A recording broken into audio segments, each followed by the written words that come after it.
Hello everyone, कैसे हो आप सब। उम्मीद करता हूं कि अल्लाह के फजल करम से आप सब ठीक होंगे। Today we will discuss one more accounting term and that is purchase return. तो ये परचेज रिटर्न क्या होता है, आज हमें यही समझना है। Purchase return means when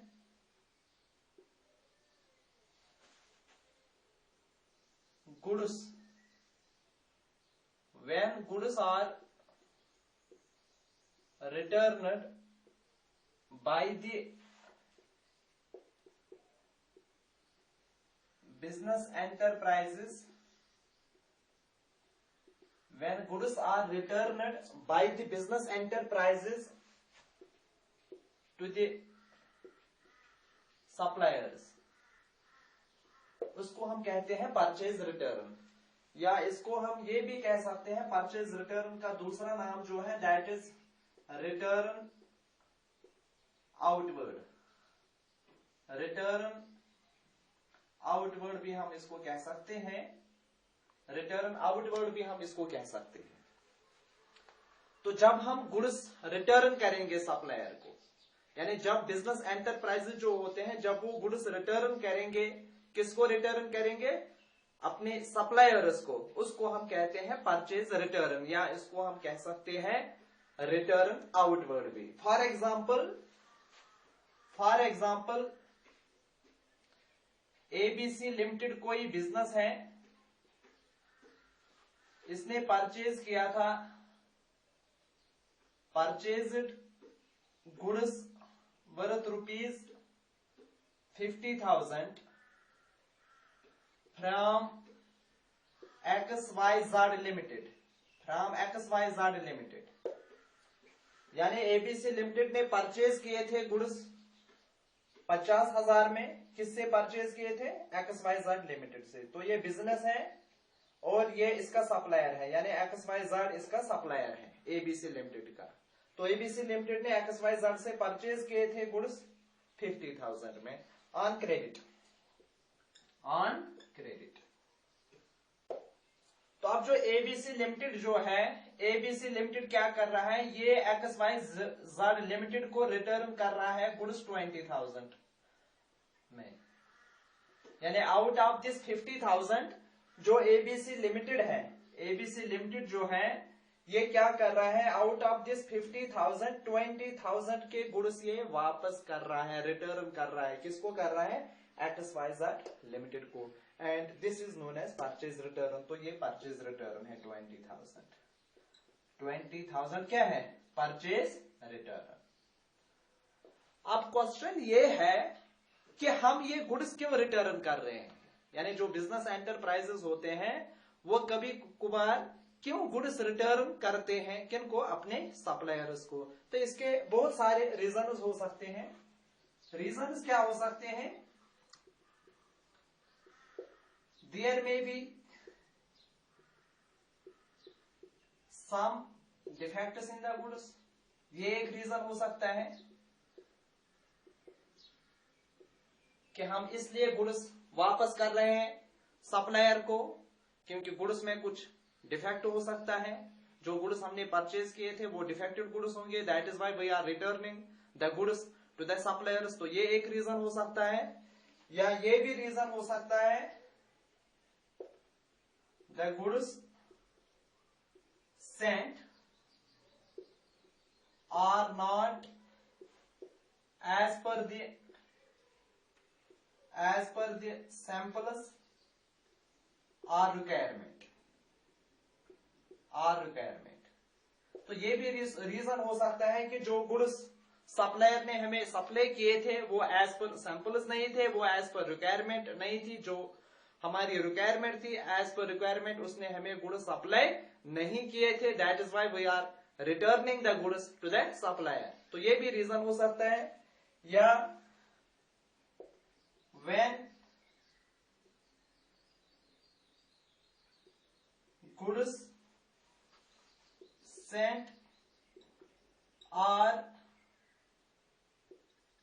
more than the requirement,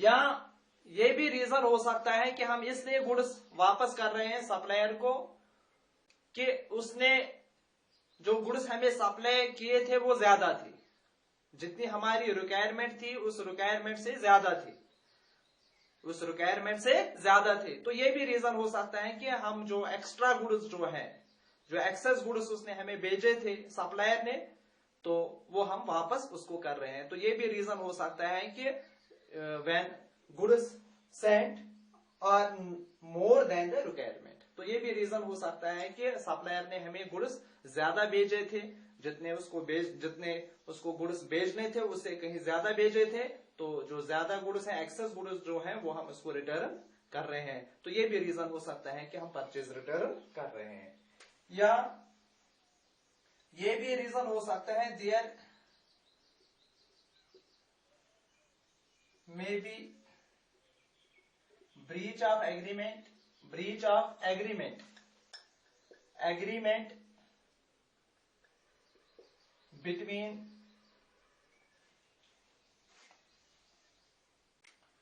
between the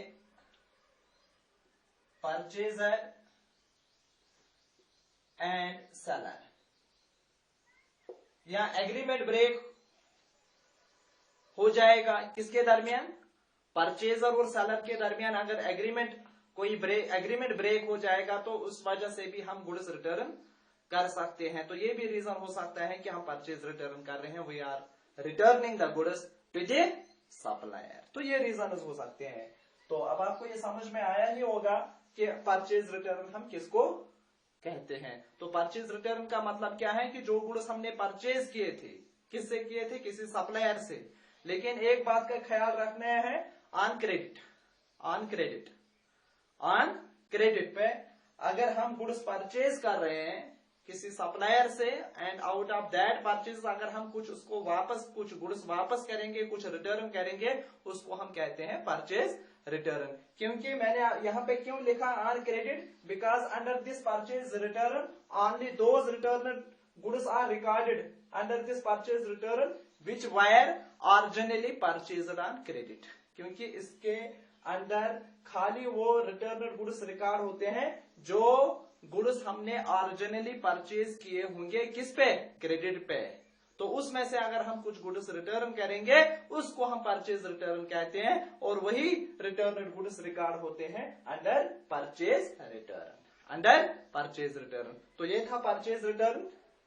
तो अब हम एक और अकाउंटिंग टर्म पढ़ेंगे जो इसका अपोजिट है, that is sales return.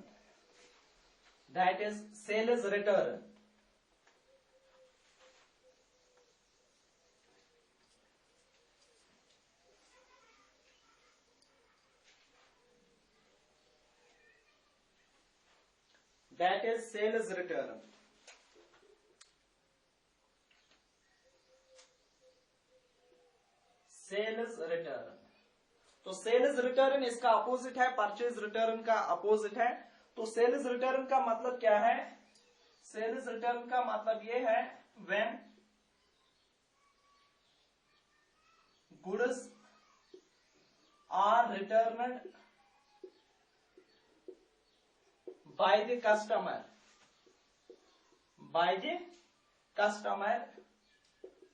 to the sellers or business enterprises।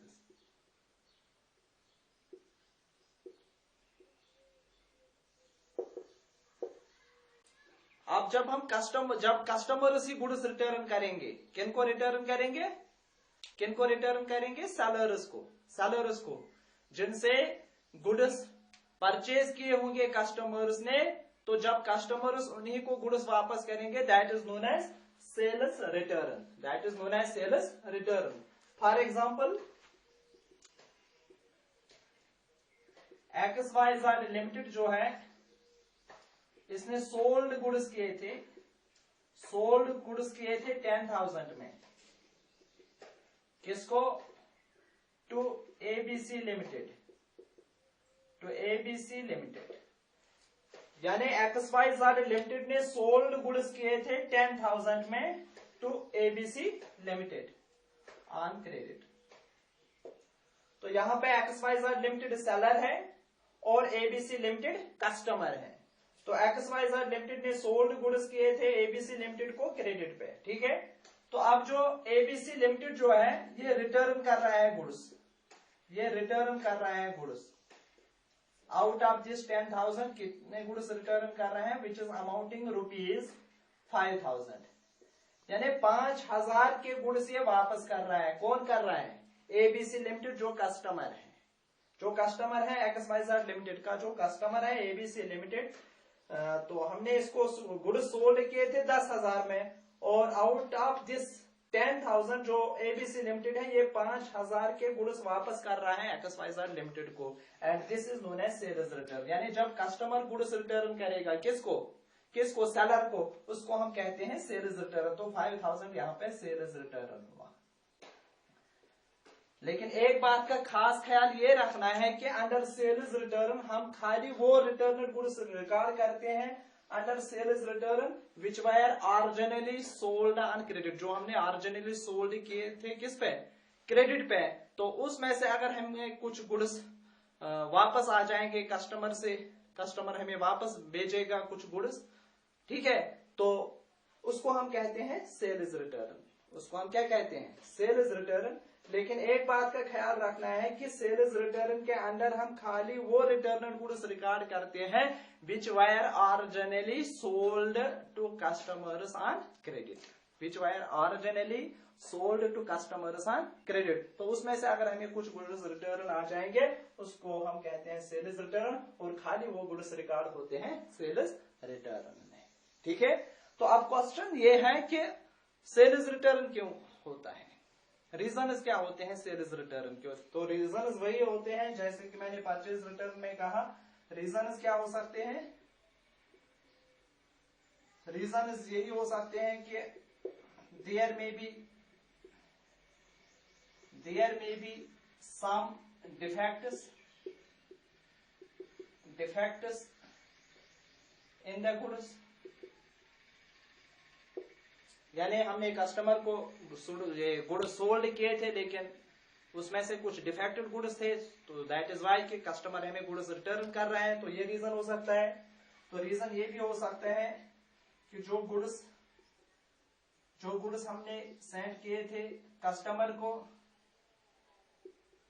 That were not as per samples और स्पेसिफिकेशन, तो ये भी रीजन हो सकता है कि हमने जो गुड्स सोल्ड किए थे कस्टमर को, जो गुड्स हमने सेंड किए थे कस्टमर को, वो एज पर सैंपल्स नहीं किए थे हमने, या एज पर स्पेसिफिकेशन नहीं किए थे, दैट इज वाई कि हमें कस्टमर गुड्स रिटर्न कर रहा है, ये भी रीजन हो सकता है। या देयर में भी ओवर सप्लाई ऑफ गुड्स, यानी जितने गुड्स हमें बेचने थे कस्टमर्स को हमने उसको उससे ज्यादा बेचे थे, दैट इज वाई कि वो हमें एक्स्ट्रा गुड्स रिटर्न कर रहे हैं। तो ये भी रीजन हो सकता है कि हमें कस्टमर रिटर्न कर रहा है गुड्स। या ये भी रीजन हो सकता है there is a breach of agreement between the seller and purchaser, between the seller and the customer, यानी जो एग्रीमेंट था वो ब्रेक हो गया किनके दरमियान, सेलर और कस्टमर के दरमियान, दैट इज वाई कि हमें कस्टमर गुड्स रिटर्न कर रहा है। तो ये भी रीजन हो सकता है। So it was all about the purchase return and sales return. उम्मीद करता हूं कि आपको ये लेक्चर पसंद आया होगा। मोर वीडियोस के लिए इस चैनल को जिसका नाम अकाउंटिंग क्रैकर है, इसको ज्यादा से ज्यादा लाइक, शेयर और सब्सक्राइब करना ना भूले। थैंक्स।